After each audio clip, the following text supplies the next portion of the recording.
आईचं प्रेम बाळावरती किती आहे याचं मोजमाप करता नाही येत महाराज. एक सत्य घडलेली घटना आपण सर्वांनी बातमीमध्ये ऐकलं सुद्धा असेल. जबलपूरला जी घटना आत्ता घडली, महाभयंकर घटना घडली. उन्हाळ्याचे दिवस आहे, सर्वांनी नीट लक्ष देऊ नये का. आपण बातमीमध्ये ऐकलं असेल, कदाचित मोबाईलवरती पाहिलं असेल की जबलपूरमध्ये जी सध्या घटना घडलेली आहे. उन्हाळ्याचे दिवस आहे आणि या उन्हाळ्याच्या सुट्ट्यांमध्ये सगळेजण आपल्या आपल्या मुलाबाळांना घेऊन फिरायला जातात पर्यटन स्थळावरती. आम्ही पण गेलो होतो.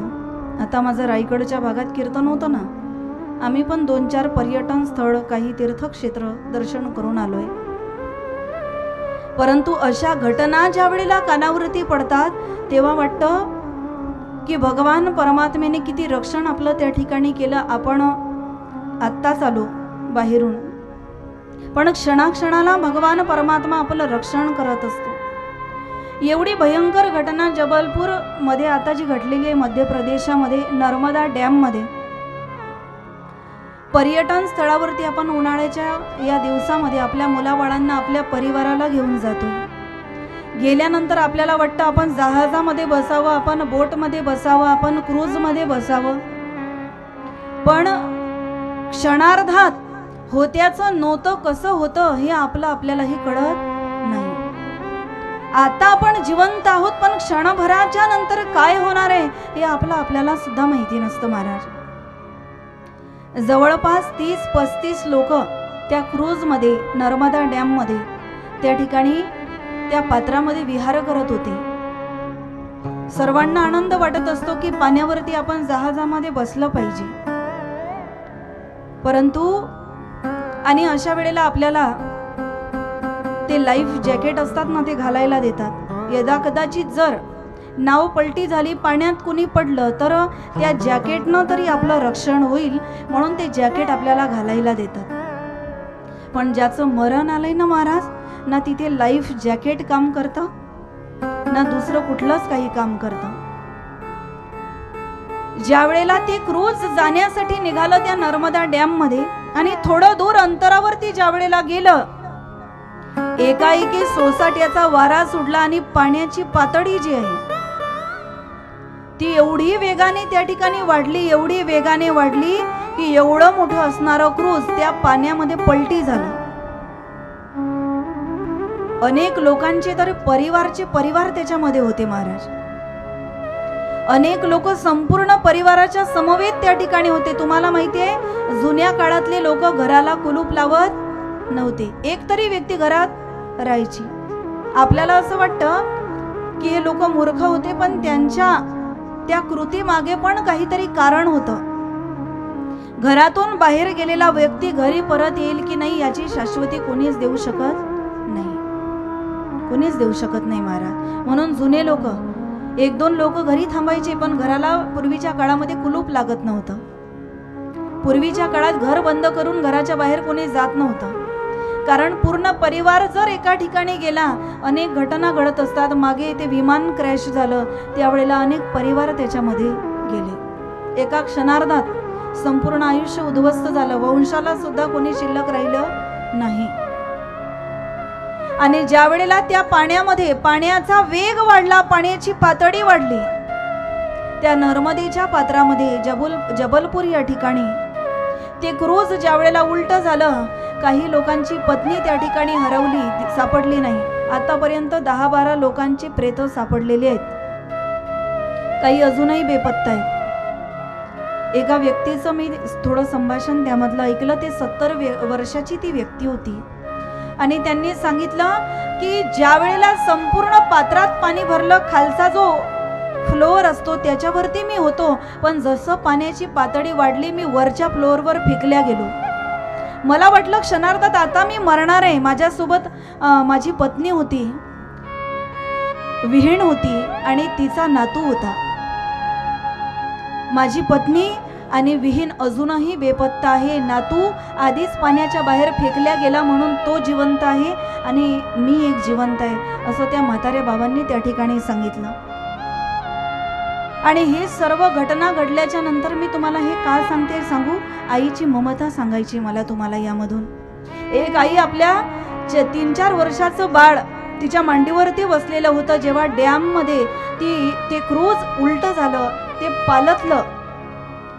पालटलं, त्यावेळेला तिने जे लाईफ जॅकेट त्या ठिकाणी घातलेलं होतं ना, त्या जॅकेटमध्ये तिने आपल्या त्या बाळाला घेतलं आणि ज्या वेळेला ती संपूर्ण पाण्यामध्ये बुडाली, ती मरण पावली. तो मुलगाही मरण पावला.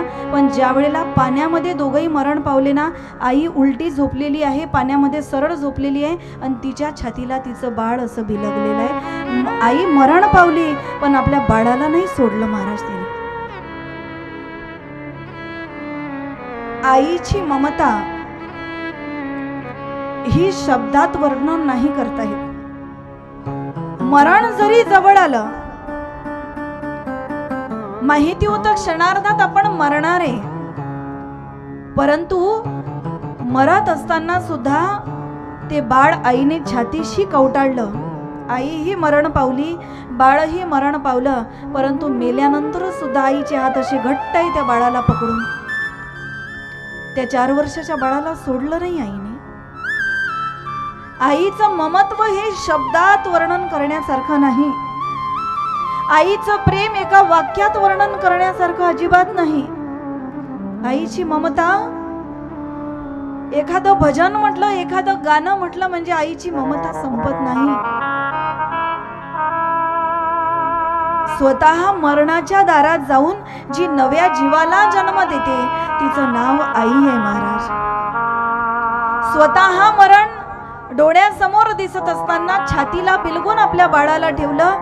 ते दृश्य जर तुम्ही मोबाईल मध्ये पाहिलं ना, पाहिल्याबरोबर माणसाच्या हृदयाला पाझर फुटतो. इतकं हृदयद्रावक ती घटना आहे, इतकी वेदनादायक ही घटना आहे की एखादी आई झोपलेली असावी आणि आपल्या बाळाला कवटाळून झोपलेली आहे, शांत झोपलेली आहे, गाढ झोपलेली आहे, असं ते दृश्य डोळ्याने बघायला त्या ठिकाणी दिसतं महाराज. डोळ्यासमोर मरण जरी दिसलं तरी आपल्या पिलासाठी ती आई वाघीण होते महाराज. मरणाच्या दारात जरी त्या ठिकाणी जावं लागलं पण आपल्या लेकराला सोडलं नाही. स्वतः पाण्यात बुडून त्या ठिकाणी मरण आलं. एवढी हृदयद्रावक घटना ही घडलेली आहे. म्हणून आईची ममता जी आहे, आईचं प्रेम आहे महाराज, जसं समुद्राच्या पाण्याचं मोजमापन माणसाला यथाकाश त्या ठिकाणी करता येत नाही, तसं आईचं प्रेम माणसाला कधीच मोजता येत नाही. आईची ममता ही थोडक्या शब्दामध्ये वर्णन करता येत नाही. ज्या वेळेला एक आई आपल्या बालकाला उदरामध्ये धारण करते ना, त्या दिवसापासून ती स्वतःचं जीवन विसरून जाते. ती आपल्या बाळासाठी जगत असते. म्हणून इथून पुढे कोणीही कुठेही फिरायला जाल, पर्यटन स्थळ असेल, परंतु आनंदाच्या भरामध्ये, त्या उत्साहामध्ये स्वतः धोक्याची घंटा आपण त्या ठिकाणी वाजवू नये, स्वतः धोक्यामध्ये आपण जाऊ नये. लहान लहान लेकरं आपल्या सोबत असतात. 3-4 वर्षाच्या लेकराने कुठं जग पाहिलं असतं महाराज? काय कळतं त्यांना? काहीच कळत नाही. काहीतरी उत्साह घ्यायचा, आनंद घ्यायचा म्हणून ते आपल्या आई वडिलांच्या सोबत जात असतात. परंतु जात असताना ही सुद्धा जोखीम, कुठेतरी दुर्घटना होऊ शकते किंवा काहीतरी वाईट होऊ शकतं. हे सुद्धा मनामध्ये त्या ठिकाणी आनंद घ्यायला भरपूर गोष्टी आहेत. परंतु तुम्हाला सांगू, काही गोष्टींची माणसाने कधीच खेळू नये. त्यामध्ये एक आहे पाणी. पाण्याशी माणसाने कधी खेळू नये. दुसरी आहे आग. आगीशी सुद्धा माणसाने कधी खेळू नये. सर्वात जास्त बुडून लोक तेव्हा मरण पावतात गणेशोत्सवामध्ये. 9 दिवस 10 दिवस पर्यंत गणरायाची पूजा अर्चना आपण करतो आणि आनंदाच्या भरामध्ये मोठे मोठे तरुण गणपतीचं विसर्जन करायला ज्या वेळेला जातात, त्यावेळेला अनेक तरुण पाण्यामध्ये बुडून मरण का पावतात? का? कारण आपल्याला त्या पाण्याचा वेग कळत नाही. समुद्राच्या लाटा आली तर झुडूक येते, नाहीतर एवढी मोठी लाट येते की आपल्याला पाण्यामध्ये कधी घेऊन जाईल ते सांगता येत नाही महाराज. म्हणून पाण्याशी आणि अग्नीशी माणसाने कधीच खेळू नये. आईचं ममत्व, आईची ममता ही अथांग आहे. जी दुसऱ्याला नवं जीवन देते, नवीन जीव जन्माला घालते, ती आई आहे. जिची कथा आपण ऐकतो ती सुद्धा एक आई आहे. मी सांगितलं ना, आपल्याला ठेच जर लागली तरी आपल्या आईच्या डोळ्यात पाणी येतं महाराज. ठेच आपल्याला लागते पण पाणी आपल्या आईच्या डोळ्यामध्ये येतं. एका जन्माच्या आईला जर एवढं दुःख होतं तर ही अनंत जन्माची माता आहे, अनंत जन्माची आई आहे. आपलं लेकरू जर दुःखात असेल तर तिला दुःख निश्चितच होत असेल.